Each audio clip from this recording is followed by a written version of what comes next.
one decided that a house had to be taken down before the wrecking ball comes, obviously the thing to do is to take out any of the valuable contents of the house.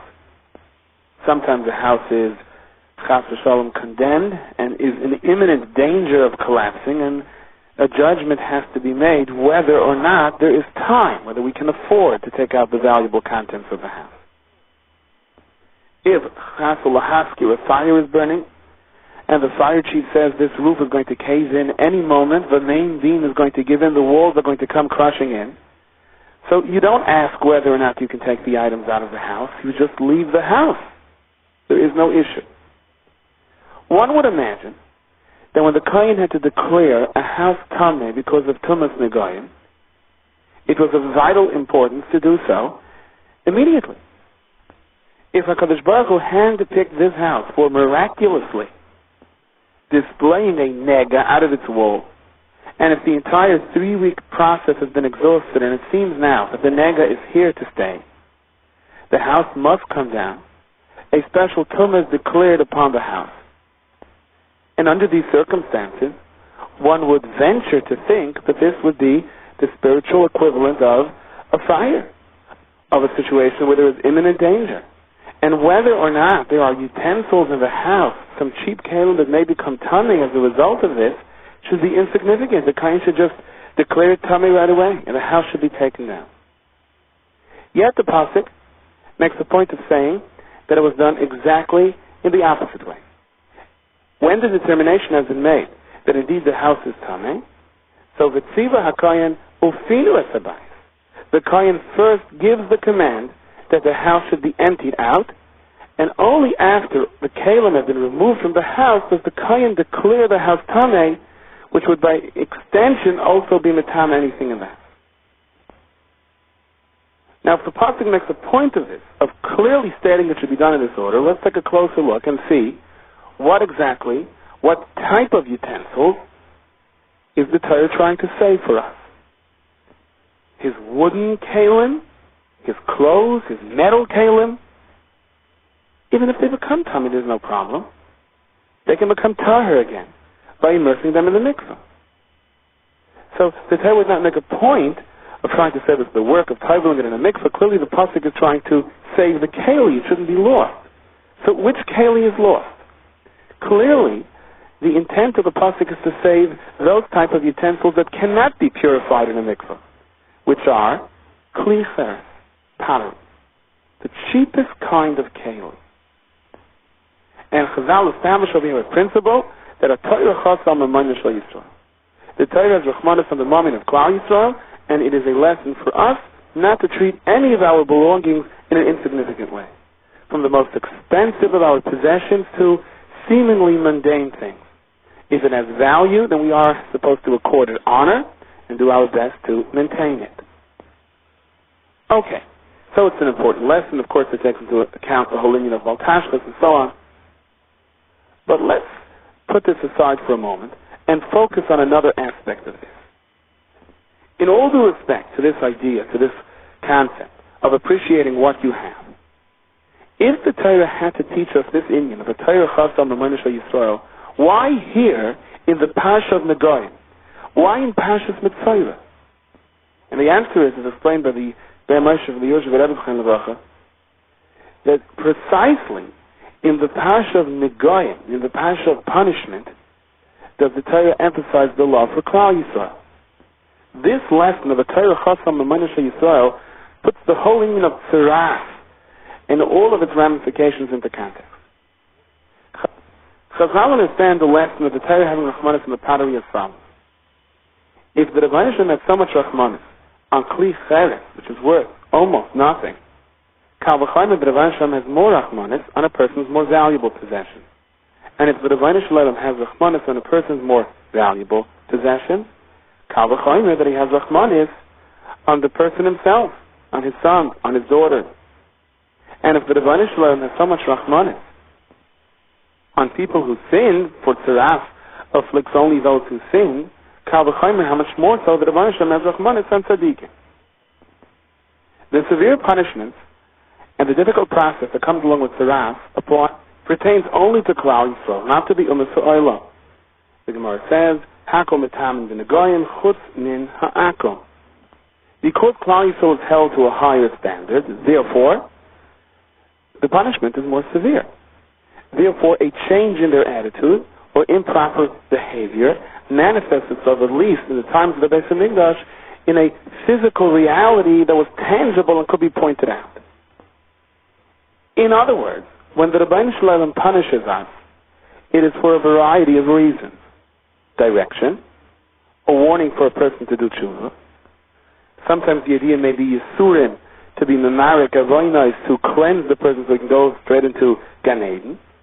And even the punishment of Gehenna in the Olam Ha'emes is not HaKadosh Baruch Hu's revenge. Gehenna is a purification process. Naturally, the more mud that there is in the hair, the more it hurts when you have to comb it out.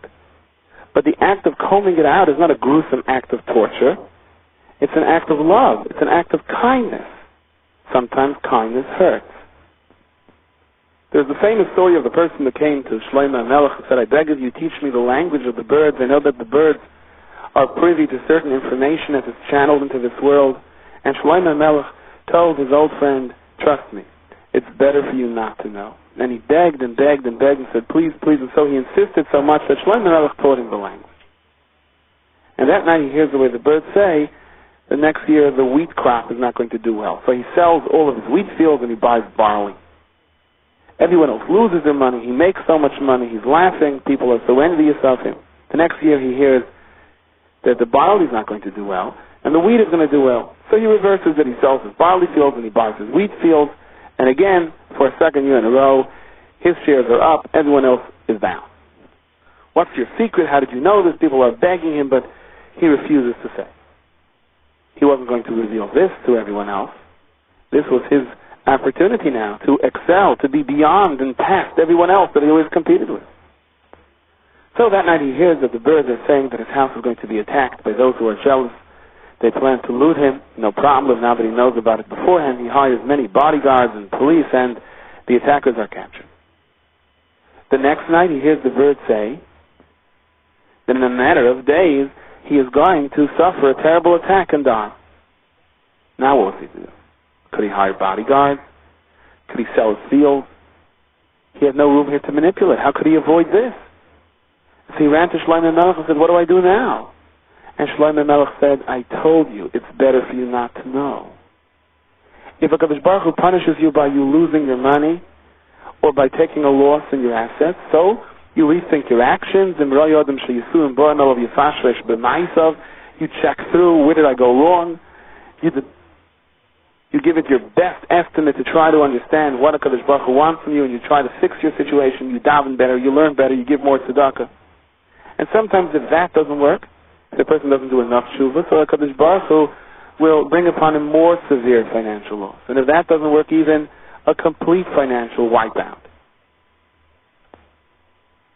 And sometimes the tshuva that is needed for that particular person to save him is the severe pain of someone breaking into his house, where he feels as if his abode has been violated, his whole security has been breached.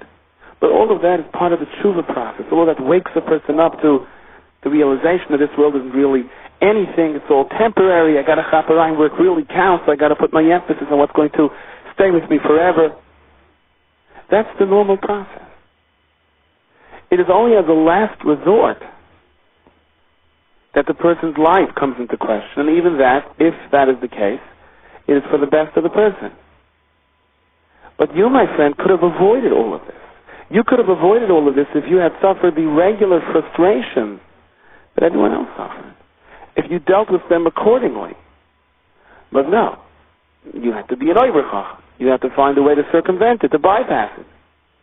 So now, I can't help you, Shlomo HaMelech.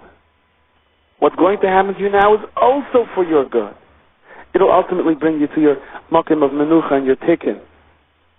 But it could have been done perhaps in an easier way.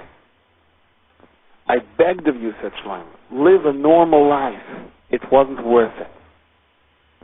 Chazal tell us the respective levels of tziras and the different kinds of tziras, whether it afflicts a person's house, a person's clothes, or a person's body, are all different ways of how HaKadosh Baruch Hu warns a person it's time to do tshuva. It's time to look into yourself and to say, wait a second, where is my life disappearing to, and why am I letting the days pass by like this? These are all respective wake-up calls on different levels, and depending on how a person responds to level number one, he determines whether or not there will be a level number two. So let's look at the union of Nigoi Batim. We said before, it's a 3-week process. If we have exhausted the entire process now, and we're ready to destroy the person's house, the person may, chas v'sholom, think, that's it. HaKadosh Baruch Hu hates me. HaKadosh Baruch Hu doesn't want me anymore. He's throwing me out of my house. My whole life is caving in on me. The roof on my head is being taken off. So HaKadosh Baruch Hu says, no, just the opposite. If there are extreme measures being taken over here, it's because it is extreme measures that are necessary to help you. And that is why, out of all places in the entire Torah, to emphasize this inyan, that HaKadosh Baruch Hu has rachmanis, even on your kli cheres, that HaKadosh Baruch Hu doesn't want you to lose your pottery if it's not necessary, it's indicated right over here in this parsha of Tzaraf. Even if you're in a situation of life where chas v'sholom, your house is being destroyed. You can't pay the mortgage, you're being thrown out of your house, Rachmana litzlan. That's it, HaKadosh Baruch Hu doesn't care for me. He has not helped me. Absolutely not. Here is where HaKadosh Baruch Hu says, I wouldn't want you to lose an earthenware cup if it wasn't necessary. I have Rachmanis on you, on everything that's dear to you, and everything that's important to you. And if there is a manifestation of punishment, even in an extreme way, it's because right now this is the best thing for you. Respond properly. Think into yourself. Be makabel the yisurim b'ahava. And as a result, you'll understand one day why this is the greatest thing for you. But in order to depict that the punishment is a punishment of love, therefore, HaKadosh Baruch Hu's appreciation to whatever we own is cited and is taught to us right here as the house is about to cave in. In a similar vein, we find by Yosef Atzadik. When his brothers sold him, so even though Arabs usually carry oil, which has a terrible odor, Chazal said that eventually made a nest for Yosef Atzadik, that those particular Arabs were carrying very pleasant-smelling psalmim. Now I ask you, a young child is being ripped away by his fathers, almost murdered by his brothers, sold into slavery. This is how HaKadosh Baruch Hu appeases him. Here you can smell this instead of that. Wouldn't that kind of an appeasement appear frivolous as compared to the horror that he was about to endure? And the answer is no. Because the fact that HaKadosh Baruch Hu arranged for Yosef Atzadik to smell the good psalmim, explains of Chaim Shmulevitz, was a message to Yosef Atzadik. The message was, you are not Hefker. I know what's happening to you is a horror beyond your imagination. Your own brothers almost killed you and they're selling you away to slavery. You're being separated from your family, from your father. You're being taken to a strange country. There's a reason it has to happen this way. It's all part of the plan. V'haraya, there is no senseless suffering, that even 1 ounce of extra suffering that was not destined for you is going to be avoided. HaKadosh Baruch Hu is keeping tabs on the situation. Even during the ultimate crisis in Tzar, think how much chesed is being done. You may say, but who needs it? Of course, I would rather not have the Tzar and not have this chesed. And the answer is, the point of the chesed is that it's indicative of what the whole situation of the Tzar is. It's not a hefkerwelt. HaKadosh Baruch Hu is doing this to you. You don't know why. One day you will look back and understand it was all for the best. One day when you reach your ultimate menucha, you will understand that your menucha is only because of the frustrations you had to endure. But for right now, it's very difficult to accept that. But for right now, look into the little chesed that's happening in the course of the major crisis and say, you see, HaKadosh Baruch Hu is not giving me unnecessary pain. And therefore, whatever frustrations I have to endure is necessary. When the Talmidim of Yochanan ben Zakkai came to visit him, the Gemara tells us in Masechtas Brachos, they found him crying.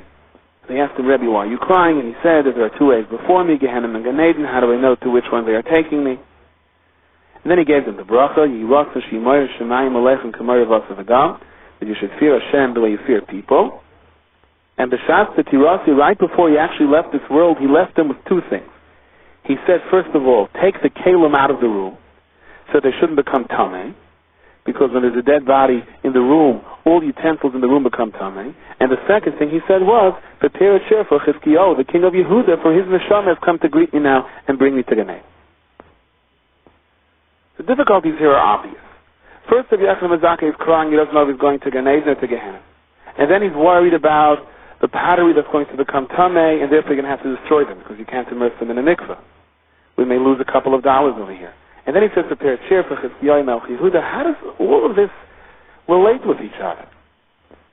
And notwithstanding the issue of the connection between these three things, imagine someone is about to leave this world, the Nasi of Klal Yisrael, and Talmidim are standing around him, and what does he say to them? Remember to put the milk in the refrigerator, or left it on the table. That's in as much as what he said. Remember to take the kalim out, because it's going to become tummy. You won't be able to use them. That's the message. That's what's important now. And the answer is, explains the Ben Moshe from the Yerush Rebbe, when Rabbi Yochanan ben Zakkai said, take out the pottery, he was referring to our Pasha, where the Torah says, take the pottery out of the house before the Kohen declares the house tummy. I know it seems like, and in the case of the Pasha, the roof is like caving in over your head. That doesn't mean HaKadosh Baruch Hu doesn't love you. HaKadosh Baruch Hu cares for you. HaKadosh Baruch Hu cares even for your pottery. That was the message of Yochanan ben Zakkai was leaving his people with. Leaving them post-Korban, leaving them during one of the most difficult times for Klal Yisrael, where the future was so terribly uncertain. Rabbi Yochanan ben Zakkai insisted on leaving them with a message. I know things may be difficult, but they're not hefker. Everything that's happening is happening with a cheshbon. HaKadosh Baruch Hu loves you. HaKadosh Baruch Hu watches over your kli cheres, which won't be lost if it's not necessary. As a result, his next statement was, bring a chair for Chizkiyahu Melech Yehuda. Besides for what the Mekabolim brings, that Rabbi Yochanan ben Zakkai was the neshama of Chizkiyahu Melech Yehuda. Chizkiyahu Melech Yehuda, the Ben Moshe explains, throughout his life was Me'oris Chusim for Klal Yisrael. There was no greater educator of Klal Yisrael, the one who was Soimach Ge'ulu L'Tfilah, as Chizkiyahu Melech Yehuda was. Before a person's Tetira, sometimes the persona that he emulated most during his lifetime comes to greet him. The Chavetz Chaim said, bring a chair for the Vilna Gaon. Rav Shlomo Hyman, great Rosh Hashiva of Torah V'das, who all of his life mutchered and taught and learned Rabbi Akiva Eiger, said before his Petira, bring a chair for Rabbi Akiva Eiger. Rabbi Yochanan ben Zakkai, with his last words, with his last message to Klal Yisrael, how HaKadosh Baruch Hu loves every single yid, and every person has his tikkun, every person has his ultimate high point where he can reach, and he expressed his own concern about Gehenna or Gan Eden, whatever that means, of course, is a discussion for itself. Rabbi Yochanan ben Zakkai says, remember, Yisurim are directional signals. They are not a HaKadosh Baruch Hu's revenge. And therefore, as an immediate result of this statement, he said, bring a chair for Chizkiyahu Melech Yehuda. A person, Baruch Hashem, makes a simcha, he sits down, he decides when he can get the chasna hall or whatever other considerations have to be taken into account, and they decide that the time for the chasana is going to be before Pesach. April 9th is a good day, they decide. That's when this uncle can come in from Toronto, and that brother-in-law can come in from Montreal, and the young couple that's already married can come in from Eretz Yisrael. It's close enough to Pesach, not too close to Pesach, they reason, and they have a hall. Everything falls into place, and now they sit down and they're writing the invitation.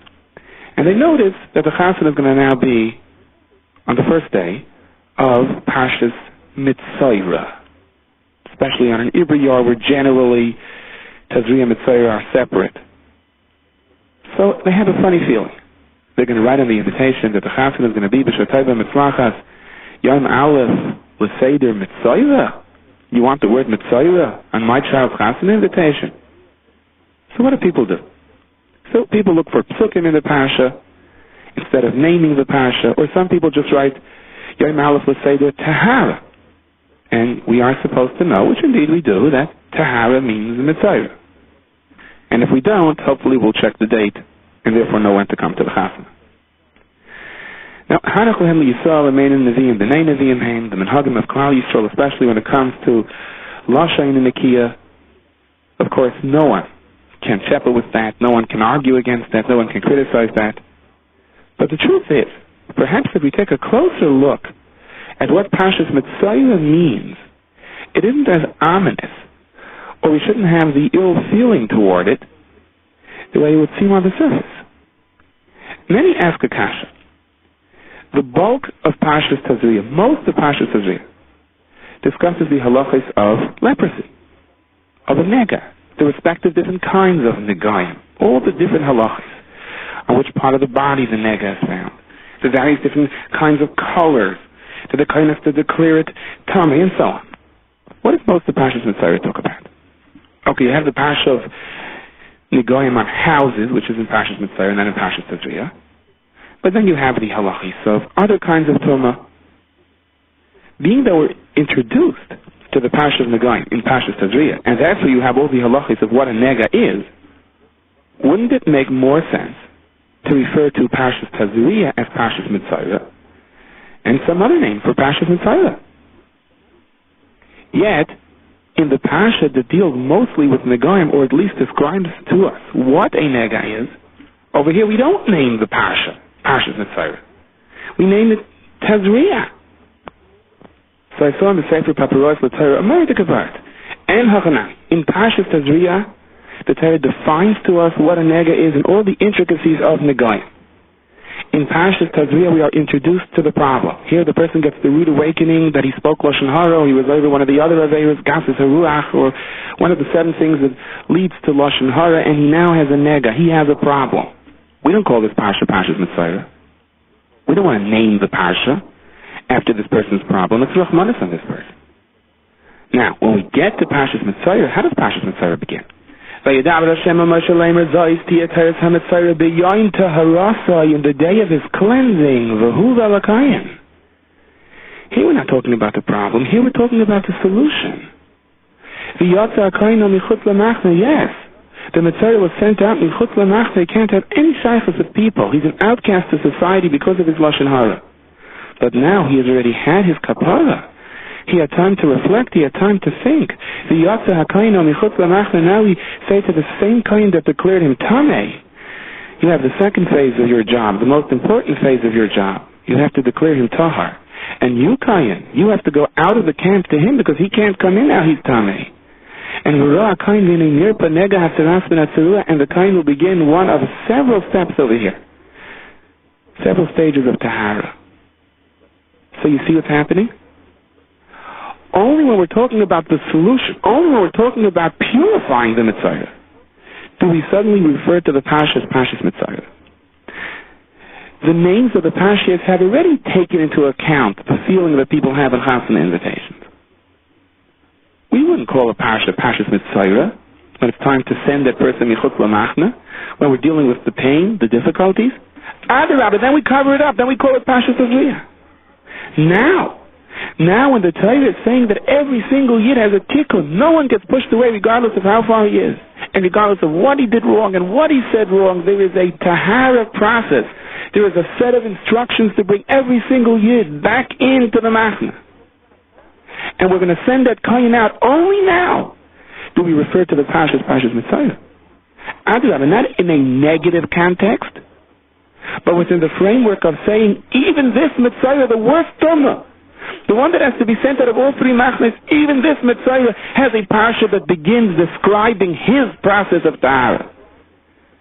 And the great kohen is directed to go out to him, stop everything, leave everything, travel out to him, and make sure that he finds his way back.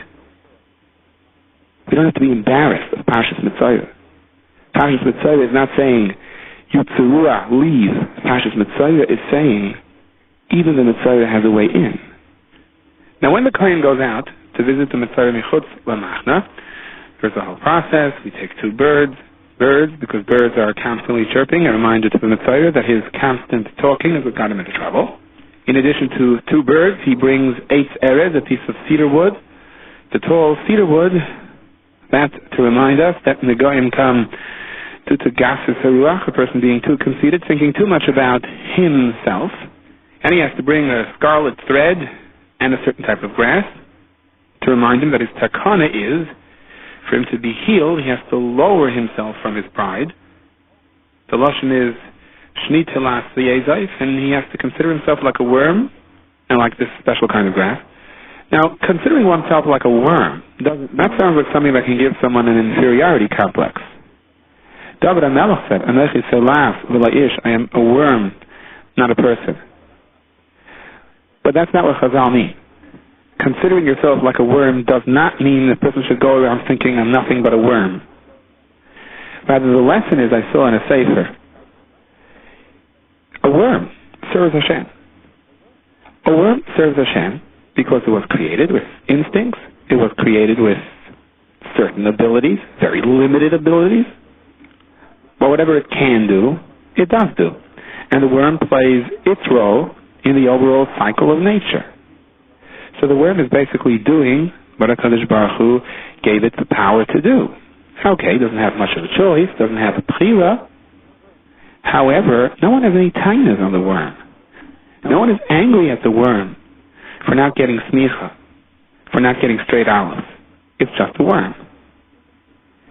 Well, when a person begins to think of himself so much better than his next door neighbor, because I am so much more talented, I am so much more handsome, I have so much more of a better voice, I have so much more money in the bank, and therefore I am in a different social class than my neighbor.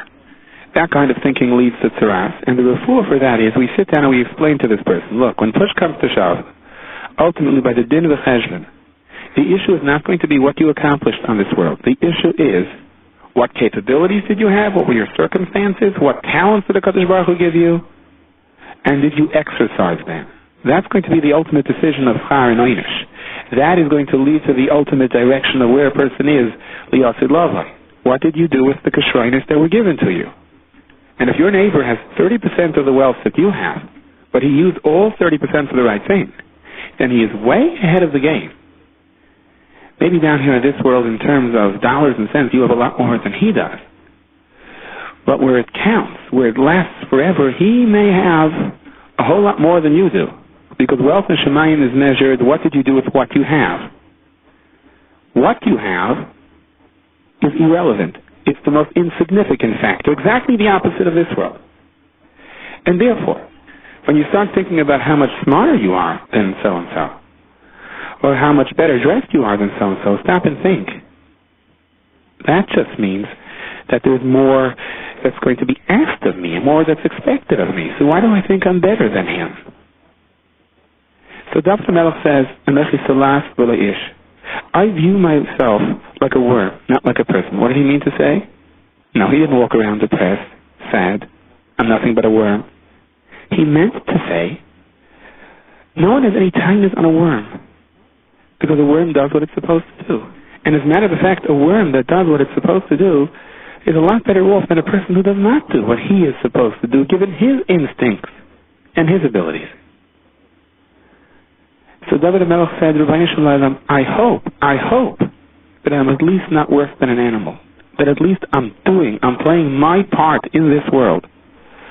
I fit in where I'm supposed to fit in, because everyone has something to add. And that's the lesson to the metzora. Until now, you considered yourself an eitz erev, a looming piece of cedar wood. And right now, if you want a refuah, you have to bring that down to ushni selas, literally a string of wool that is dyed crimson red, but helas means worm. Bring yourself down to the level that you understand the lesson of the worm. Now, after going through the whole process over here, the metzora is permitted to come back into the city. Until now, he was michutz lamachna, he had to be all alone. Why was he all alone michutz lamachna?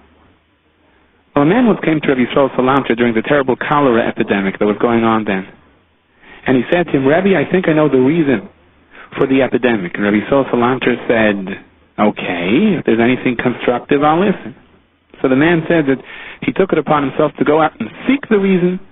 And he walked down the block and he was looking into people's windows and he noticed that Beryl does this avera and Shimon eats without the proper bracha and Yankel eats chicken with a questionable hashgacha, and he had a whole list for everyone on the block.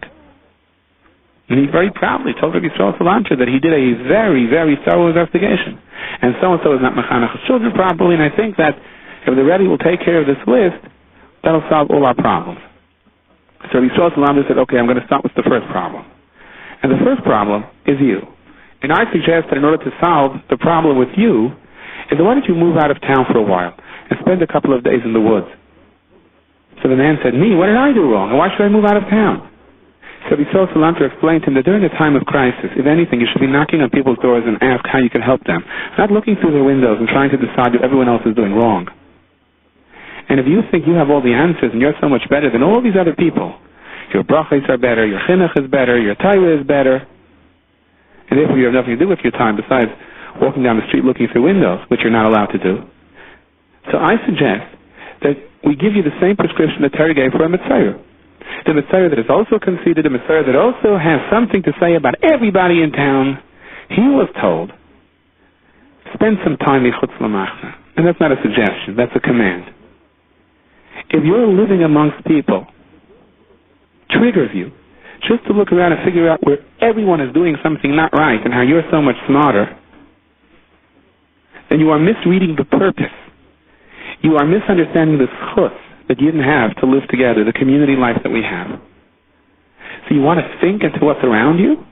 So go into the woods, leave the camp, sit there for a long time without any other human being around you, and then think into your environment and what's around you. I want you to think about people. I want you to be friendly with people, to see where you can help them, not to put together lists of people's faults. Now, so the metzora, our metzora, has already spent his time michutz lamachna. He's already realized what it means to live alone and without the benefit of other people around him. He's learned his lesson. He's ready to accept upon himself to become a new person, to work on his geyser, to work on everything else. He is coming back now. He went through this whole process with the birds, with the shnit elas. He's allowed back into the city. But his tahara process is not over. He is still considered tameh. And not just a small level of tameh. He's still considered so tameh that he's a primary source of tumah. He's considered an av hatumah. He defiles others on contact. And even though he's allowed back into the camp, he doesn't have to stay in the woods anymore, he doesn't have to stay in michutz lamachna, but he is still not permitted to live with his wife, and he cannot enter the harabayis, he cannot enter the Temple Mount, he cannot partake of any karbonos or any kachim. What does he have to do now? Well, he has to count 7 days. On the 7th day, he was shaved by the kohen a second time. He immerses himself in the mikveh and his garments, and then he brings karbonos that are going to complete his tahara. Why does it come, however, in 2 stages? Didn't the cedar wood and the shnit elas, the 2 birds, the process that was done michutz lamachna, didn't that already send the message to him how he has to purify himself, that he has to bring himself down from his gaiva? How come he goes through that whole procedure, and now he has to wait again? Now that some of the tumah was lifted from him, now that he can come into the camp, but he still can't go home. He still has to sit outside of his tent. He's still not allowed in the Beis Hamikdash. Why not have his whole tahara in one process? The Rebbe of Shmeltz said, a person who lives this kind of lifestyle, which led up to him becoming a metzora, the lashon hara, the constant criticism, the negoyim, the gases ruach, thinking about how great he is and always worrying that he's not getting enough kavod, so on and so on. So this kind of personality affects 2 people. It affects basically anyone that he encounters, but worse than that, it affects his own family. His own family that need the love, that need the nurturing of a father, that need the small doicha v'yamin mekareves. They don't have it, because this particular father is more obsessed with his own kavod, with his own honor than anything else. So, first of all, we sent him away. No one else has to suffer from your gaiva anymore. When he gets the lesson after sitting long enough alone michutz lamachna, he's allowed back in. We've already lowered his level of gaiva, the Rebbe of Shmelka explained, and will allow you to walk the streets, will allow you to talk to people. But before we allow you into your house, we want to explain something to you. No one suffers from a difficult personality more so than the family of that person. So we bedavka keep him out of his house. We allow him into the city, but we keep him out of his house for another 7 days, to continue impressing upon him the importance of a modest demeanor, of a nivus, of thinking more about someone else and less about yourself, of thinking how you can help, how you can support, rather how you can crush. You may be ready to meet the person on the street, but we're not sure we're ready to let you back to your own family yet. There's an additional 7 days over here of tahara, of bittul, that ends with shaving off his hair, sort of taking any kind of gaiva away from him. Bring the karbonos, and now, and only now, are you ready to return home. We mentioned this before. Zoli Meir Bloch once said, when you give Mussar to people and you start talking about difficult personalities, the crowd always gets quiet and you get their perfect attention. Why? Because everyone is thinking, that's my husband, that's my wife, that's my mother, that's my father. That's the difficulty with my son. When we talk about these things, there's a tendency that we have, instead of realizing, no, the lesson is for me. We begin to point our fingers and say, if that person would change, my life would be easier. And in a sense, we then defeat the whole purpose of the shir. Definitely the lesson of the metzora. No one is perfect, and everyone's personality can change. But we cannot change someone else's personality by instructing the other person to do it. What we can do is work on our own. We can work on our own midas. We can instruct ourselves. And if you work long enough on your own midas, then eventually you have an effect on others. This shir is distributed by Kolodas, 11 Stay Chemes Street, Yerushalayim. For donations, please call 02-5383-999. Fax 02-538-0267. Post Box 57035.